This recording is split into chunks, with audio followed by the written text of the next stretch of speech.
जय हिंद। नमस्कार साथियों। दोस्तों आज हम बात करने वाले हैं एपिसोड नंबर 10।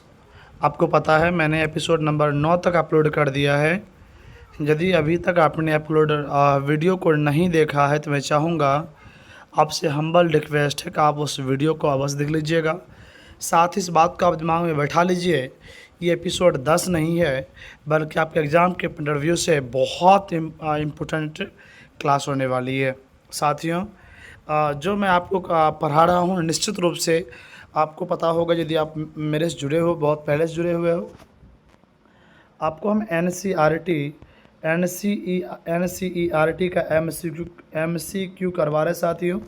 और आपको ये भी जानते हो एन सी आर टी के बिना आपका प्रश्न, आपका सिलेक्शन 110% क्या है तो अधूरा सा है। तो हम चाहेंगे आप वीडियो को पूरा देखिएगा। छोटी सी वीडियो होगी, यदि ज़्यादा बड़ा वीडियो मैं नहीं बना पाता हूँ, समय का भी अभाव है और थोड़ा सा बच्चा को बोरिंग भी लगता है। सो वही 15 से 20 मिनट का वीडियो होगा। सो आराम से देख लीजिए, 25-30 क्वेश्चन कवर हो जाएगा, बस कोई दिक्कत वाली बात नहीं है। साथियों, मैं इस चैनल पे आपको विज्ञान, गणित और भूगोल पढ़ाता हूँ। मैं चाहूँगा आप अपने सिलेक्शन के लिए प्लीज़ एक सब्सक्राइब अवश्य कर दीजिएगा और एक लाइक कर दीजिएगा। बाकी अगर वीडियो अच्छी लगेगी तो आप बाद में कमेंट भी कर सकते हो। दोस्तों, साथियों, आप प्लीज़ सब्सक्राइब अवश्य कर दीजिएगा। चलिए हम आगे बढ़ते हैं और पहला क्वेश्चन उठाने वाले हैं। पहला क्वेश्चन आपके सामने है कि सर्वप्रथम भूगोल शब्द का प्रयोग किसने किया था। सर्वप्रथम भूगोल शब्द का प्रयोग किसने कहा था। आप अर्थात आप कह सकते हैं कि सर भूगोल का जनक किसे कहा जाता है, सर भूगोल का पिता किसे कहा जाता है। तो सबका मीनिंग एक ही हुआ साथियों, भूगोल का पिता किसे कहा जाता है। आप क्या बोलोगे साथियों। तो भूगोल का पिता किसे कहा जाता है। क्या वो आपका हीरोडोटस होता है, अरस्तु होता है, एरिस्टोस्थेनेज होता है, एक से अधिक कोई नहीं। साथियों ध्यान रखिएगा, हीरोडोटस की हम बात करते हैं तो ये आपका इतिहास का पिता है। किसका साथियों, तो इतिहास का जनक इसे माना गया है, अर्थात इतिहास का पिता माना गया है। अरस्तु की हम बात करते हैं तो ये आपका जीव विज्ञान का पिता कहलाता है। आप क्या जानते हो साथियों, तो ये आपका जीव विज्ञान का पिता कहलाता है। जबकि वहीं हम बात करेंगे, वहीं हम बात करने वाले हैं एरेटोस्थेनेज का। साथियों यही आपका ज्योग्राफी का फादर ऑफ ज्योग्राफी को आप कह सकते हैं, फादर ऑफ ज्योग्राफी कह सकते हैं। तो उम्मीद करते हैं आपको चीज़ें अच्छे समझ में आई होंगी। मैंने तीनों का डिफिनेशन कर दिया, क्या कहाँ पे यूज होता है। ओके, नेक्स्ट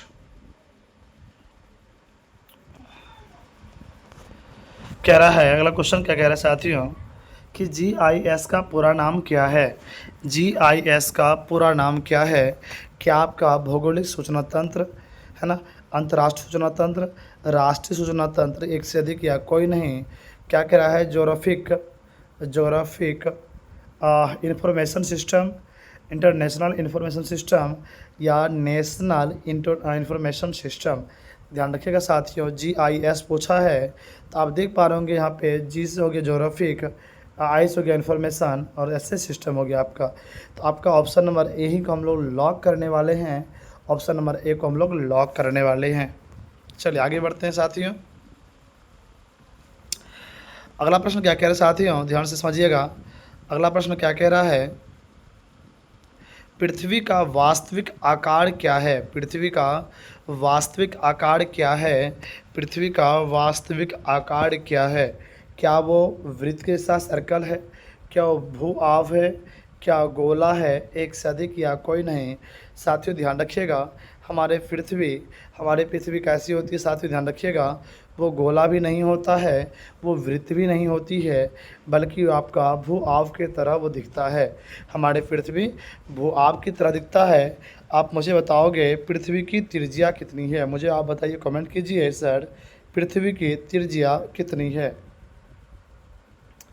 चलिए आगे बढ़ते हैं। यहाँ पे थोड़ा सा पढ़ेंगे क्या क्या लिखा गया है पॉइंट के रूप में कि पृथ्वी का आकार चपटा अंडाकार आकृति की है। पृथ्वी का आकार कैसे साथियों, तो चपटा और अंडाकार आकृति की है, जिसे भू आव कहा जाता है, जिसे भू आव कहा जाता है। अगला बोल रहा है कि जीपीएस का पूरा नाम क्या है। जीपीएस का पूरा नाम क्या है? क्या वो ग्लोबल पोस्टिंग सिस्टम है? क्या वो ग्लोबल बैच सिस्टम है? ग्लोबल एटॉमिक सिस्टम है? तो आप देख पा रहे होंगे यहाँ पे जीपीएस है। तो जी आप सोचिए बातों को, जी हो गया, पी हो गया, एस। अब जब भी अक्षर बनेगा या तो जी से बनेगा या पी से बनेगा या एस से बनेगा। आप देखिए तो किस में दिया गया है ये चीज़, जीपीएस सिस्टम? जी बी गलत हो गया, पहले इसको काट दीजिए, नहीं होगा। यहाँ देखिए जीपीएस, जी हाँ साथियों, ऑप्शन नंबर हम लोग बी लॉक करने वाले हैं। ऑप्शन नंबर बी हम लोग लॉक करने वाले साथियों, क्योंकि ग्लोबल पोस्टिंग सिस्टम ही तो इसका जीपीएस का पूरा फॉर्म नाम होता है। समझ रहे बात को? चलिए नेक्स्ट आगे बढ़ते हैं। बोल रहा है मृदा एक क्या है? मृदा जो है वो क्या है? मृदा साथियों क्या है? क्या वो नवीकरणीय है, गैर नवीकरणीय है या परंपरागत स्रोत संसाधन है? अब पहले बात ही यहाँ बात क्या बनती है साथियों, पहले तो आप जान लीजिए कि नवीकरणीय क्या होती है। पहले जान लीजिए कि नवीकरणीय क्या होती है।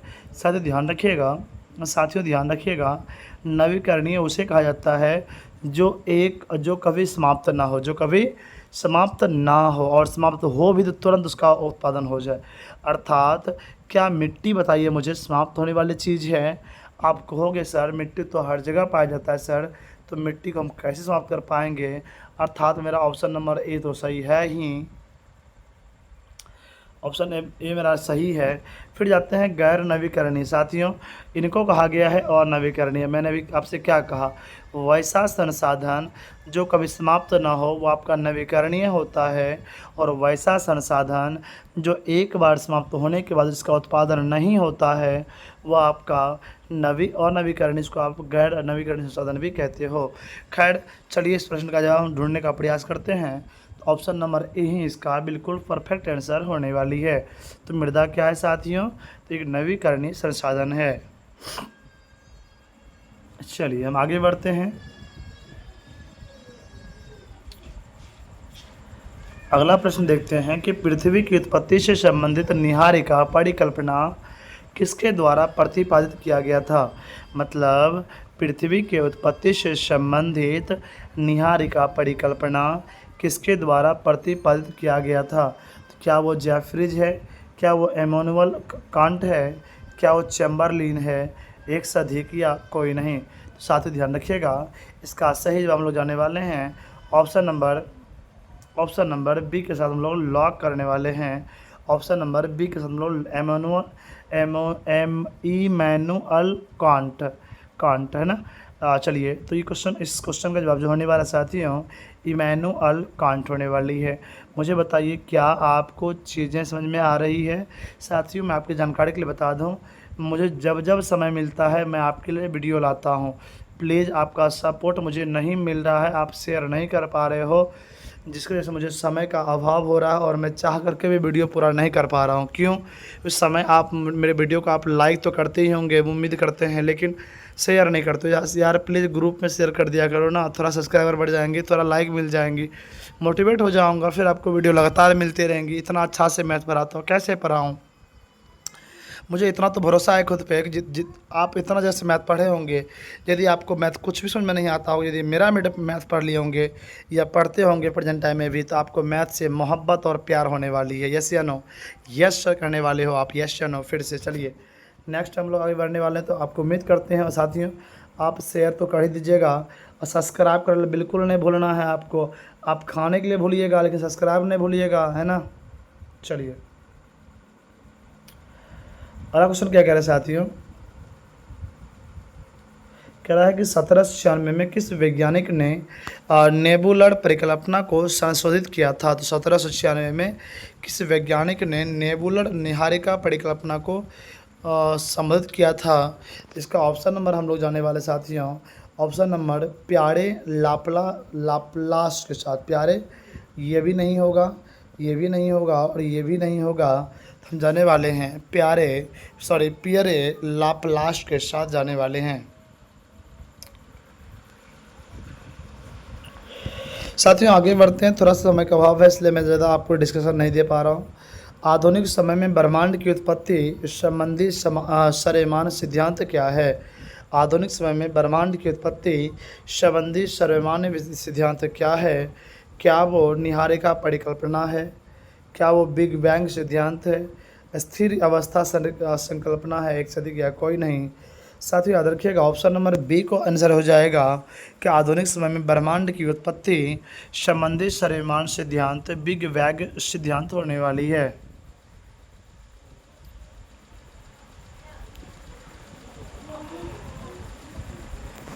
देखिए अगला प्रश्न क्या कह रहे हैं साथियों, निम्नलिखित में से बिग बैंग सिद्धांत के प्रतिपादक कौन थे?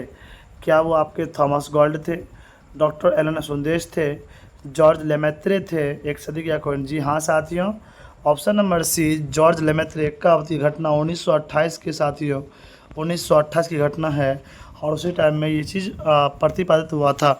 तो बिग बैंग सिद्धांत कब हुआ है? तो 1928 में। किसने किया है? तो जॉर्ज लेमेत्रे ने। ओके नेक्स्ट,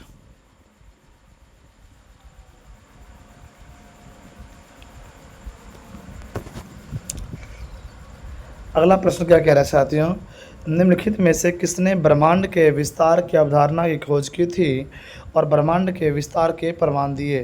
किसने ब्रह्मांड के विस्तार की अवधारणा की खोज की थी और ब्रह्मांड के विस्तार के प्रमाण दिए? क्या वो एडविन हबल थे, कार्ल एडवर्ड सगन थे, चार्ल्स मैक्सवेल थे, एक सदी या कोई नहीं?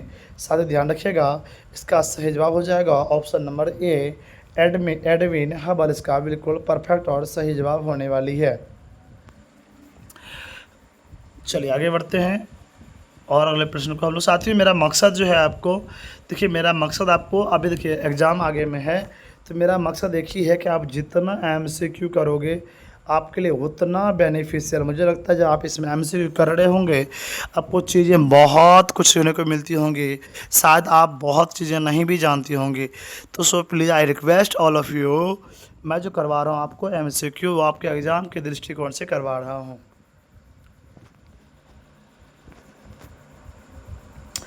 वैज्ञानिकों के अनुसार बिग बैंग की घटना आज से कितने साल पहले हुई थी? वैज्ञानिक के अनुसार बिग बैंग की घटना आज से कितने साल पहले हुई थी? क्या वो 4600 वर्ष पूर्व, 13.7, 4.7? जी हाँ साथियों, ऑप्शन नंबर बी लॉक करने वाले हैं, 13.7 अरब वर्ष हुई थी। चलिए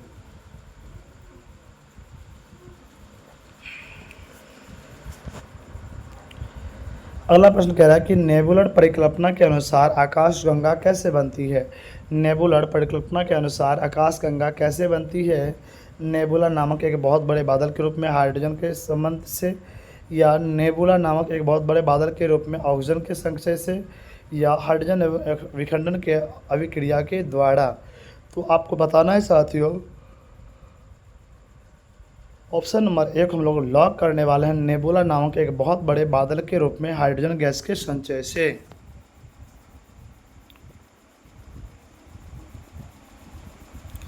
साथियों ये क्वेश्चन आपके एग्जाम में बहुत बार रिपीट हुई है, मैं चाहूँगा ये क्वेश्चन आपकी बहुत बार रिपीट हुई साथियों, एक दो बार तो नहीं, कम से कम 10 से 20 बार जरूर रिपीट हुआ होगा। आप सोच रहे होंगे कि सर इस क्वेश्चन में ऐसा क्या है, तो बोल रहा है प्रकाश वर्ष किसकी माप है? प्रकाश वर्ष किसकी माप है? क्या वो समय की, दूरी की, वेग की, या फिर एक सदी की, या कोई नहीं? तो साथ में ध्यान रखिएगा, आपको जब भी प्रकाश वर्ष की बात करेगा आपको कुछ नहीं करना है, बस आपको दूरी यानी कि डिस्टेंस साथ जानी है। साथ ही ये क्वेश्चन रिपीटेड क्वेश्चन है, आप एग्जाम के दृष्टिकोण से बहुत इंपॉर्टेंट होने वाली है। So I request all of you, आप निश्चित रूप से इसको पढ़ते रहिए।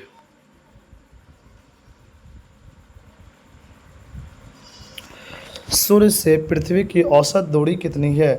सूर्य से पृथ्वी की औसत दूरी कितनी है? क्या वो आपका 150 मिलियन मील है, 93 मिलियन मील है, 100 मिलियन? जी हाँ साथियों, मुझे आंसर आ चुका है, 93 मिलियन मील होने वाली है। तो सूर्य से पृथ्वी की बात करेंगे साथियों तो 93 मिलियन मील आंसर होने वाली है।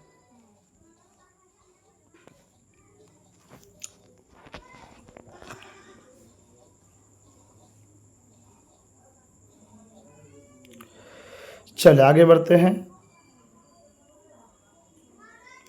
सूर्य और पृथ्वी के बीच औसत दूरी कितनी है?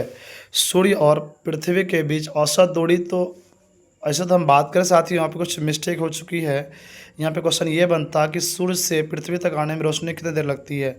साथियों देखिए इसका सही जवाब हो जाएगा, सूर्य और पृथ्वी के बीच की बात करते हैं तो 15 करोड़ किलोमीटर, ध्यान रखिएगा 15 करोड़ किलोमीटर की दूरी तय करती है। यानी कि सूर्य और पृथ्वी के बीच की दूरी हम बात करते हैं 15 करोड़ किलोमीटर होने वाली है।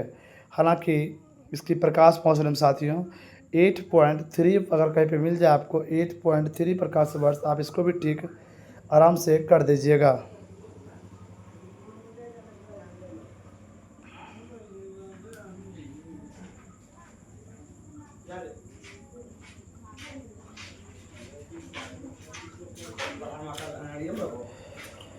बोल रहा है सौर मंडल के अंतर्गत कौन कौन आते हैं। तो सौर मंडल के अंदर कौन कौन आते हैं, क्या सूर्य ग्रह, क्षुद्र ग्रह, जी हाँ साथियों सही तो जवाब है। इसलिए हम लोग ऑप्शन नंबर ए के साथ, डी के साथ लॉक करने वाले हैं। सौर मंडल जो आकाश में खगोलीय पिंड के रूप में है तो वही तो आपका कहलाता है, ध्यान रखिएगा साथियों। चलिए हम आगे बढ़ते हैं और अगले प्रश्न को देखते हैं। कह रहा है कौन सा भीतरी ग्रह के बारे में कौन सा कथन सत्य है। कथन के बारे में बोल रहा है सत्य है, क्या वो ये सूर्य और क्षुद्र ग्रह की पट्टी के बीच में स्थित है, जी हाँ ये तो सही है। फिर बोल रहा है इन्हें पार्थिव ग्रह भी कहा जाता है, जी हाँ साथियों से पार्थिव ग्रह भी कहा जाता है। फिर बोल रहा है बाह्य ग्रह के तुलना में अधिक घनत्व आते हैं, तो जी हाँ साथियों ये भी सही है। हम लोग ऑप्शन नंबर डी लॉक करने वाले हैं, एक से अधिक हम लोग लॉक करने वाले साथियों, एक से अधिक हम लोग लॉक करने वाले हैं।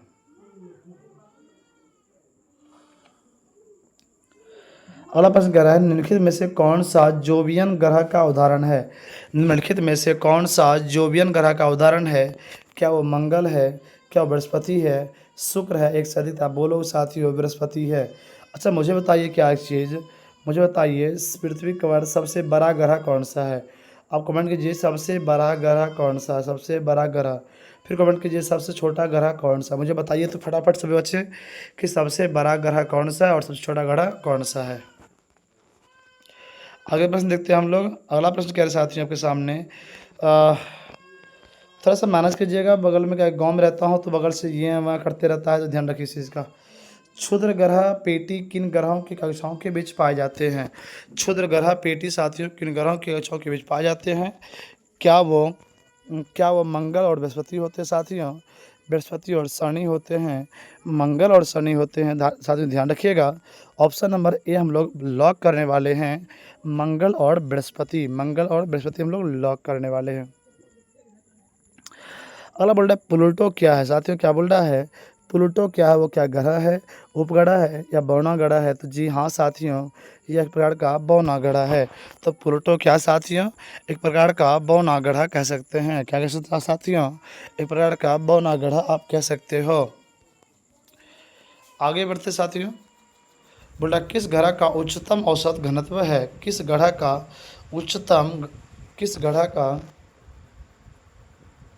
उच्चतम औसत घनत्व है, क्या वो पृथ्वी है, बुध है, बृहस्पति है, एक से अधिक, जी हाँ साथियों ऑप्शन नंबर ए लॉक कीजिएगा। पृथ्वी को हम लोग करने वाले हैं लॉक, क्या करने वाले हैं बताइए। पृथ्वी को एक और नाम से किस ग्रह के नाम से जाना जाता है, किस ग्रह के नाम से जाना जाता है।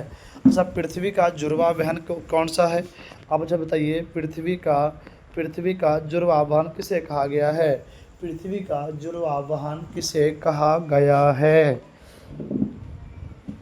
चलिए आगे बढ़ते हैं। अगला बोल रहा है किस ग्रह के प्राकृतिक उपग्रहों की संख्या सबसे अधिक है, किस ग्रह के प्राकृतिक उपग्रहों की संख्या सबसे अधिक है, क्या वो शनि है, नेपच्यून है, बृहस्पति है, एक से अधिक या कोई नहीं। साथ ही ध्यान रखिएगा ऑप्शन शनि के पास सबसे अधिक है, अर्थात किस ग्रह के पास प्राकृतिक उपग्रह की हम बात करेंगे तो शनि ग्रह के पास सबसे अधिक उपग्रह अपने आप में जाने जाते हैं। और कितना है तो ये भी आप देख पा रहे होंगे यहाँ पे, शनि के पास 146 उपग्रह है।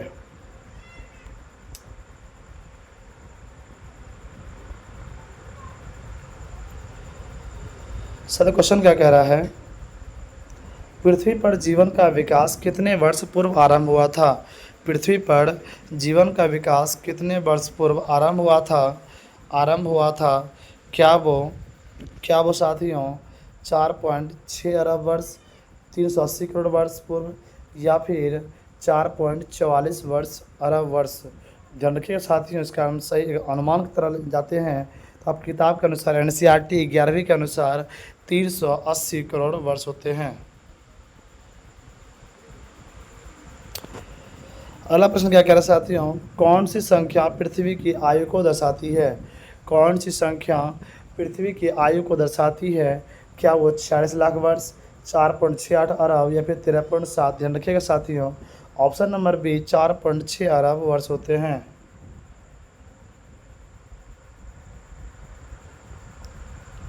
अगला बोल रहा है निम्नलिखित में से कौन सा तत्व वर्तमान वायुमंडल के निर्माण या संशोधन में सहायक नहीं है?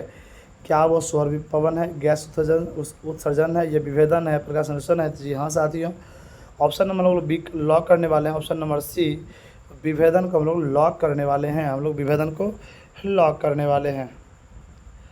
अगला क्वेश्चन क्या कह रहे हैं साथियों? निम्नलिखित में से भीतरी ग्रह कौन से? सूर्य के बीच आने वाले ग्रह, सूर्य और क्षुद्र ग्रहों के पट्टी के बीच पाए जाने वाले ग्रह, या वे जो गैसीय है? साथियों ध्यान रखिएगा, ऑप्शन नंबर बी। अच्छा, मैं आपको एक ट्रिक दे रहा हूँ। क्या ट्रिक दे रहा हूँ साथियों? ध्यान रखिएगा, जब भी क्वेश्चन में का आंसर ऑप्शन में बराबर आ रहे तो ध्यान रखिएगा, जो सबसे बड़ा होगा उसमें वही उसका सही जवाब होता है। अक्सर देखा गया है 80% चांस तुक्का लगाने का तरीका, जो क्वेश्चन का आंसर सबसे बड़ा है वही सही होता है ये क्वेश्चन। अच्छा, दूसरी बात, यदि आपको कुछ नहीं आता तो ऑप्शन नंबर आप बी अक्सर लॉक कीजिएगा, मतलब सही पाया गया है। ये 80% रिसर्च में डाटा पाया गया है कि 80% क्वेश्चन ऐसा आता है जो आपको बड़ा आंसर के जरिए आप बना सकते हो। साथियों, आगे बढ़ने से पहले आपको बताना चाहूँगा, मेरी क्लास आपको 1 बजे के आसपास जो है साथियों, 1:09 के आसपास साथियों मेरा क्लास मैथमेटिक्स की आती है, तो आप अवश्य देखें। मोहब्बत और प्यार दोनों हो जाएगा मेरे गणित के सवालों से। और आप प्लीज़ चैनल को सब्सक्राइब अपने सिलेक्शन के लिए अवश्य कर लीजिएगा, सब्सक्राइब अवश्य कर लीजिएगा। साथियों देखिए, ये वीडियो बहुत मेहनत से बनती है, आप जानते हो बहुत ज़्यादा कंटेंट होती है, तो इस बात को बखूबी समझ पा रहे हो, है ना।